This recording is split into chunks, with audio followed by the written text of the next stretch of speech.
टंडू आदम report Rashid Chauhan. Tando आदम मुनाफाखोर दुकानदारों, वजन में कमी करने वाले दुकानदारों के खिलाफ डिप्टी कमिश्नर सांगर इमरान अल हसन ख्वाजा और असिस्टेंट कमिश्नर टंडू आदम इमरान नज़ीर अहमद शेख के अहकामात पर मुख्तियार का टंडू आदम रहम अली जरदारी की कार्रवाइयाँ जारी हैं, जिसमें जायद मुनाफा लेने वाले दुकानदारों और आवाम को सब्जी, फल फ्रूट, आटा चक्की, चिकन शॉप, दीगर एशिया का वजन कम करके फरोख्त करने वालों के खिलाफ कार्रवाई करते हुए 9 दुकानदारों पर जुर्माने किए और इन पर मजमूई तौर पर भारी जुर्माना भी किया और सख्ती से हदायत की कि अब के ऐसा हुआ तो अब रहम दिली नहीं होगी और सरकारी रेट लिस्ट की खिलाफ वर्जी करने वाले दुकानदारों पर जुर्माना किया।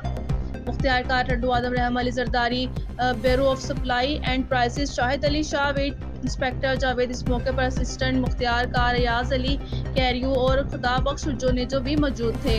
Rashid Chauhan, press reporter, JN news, Tando आदम।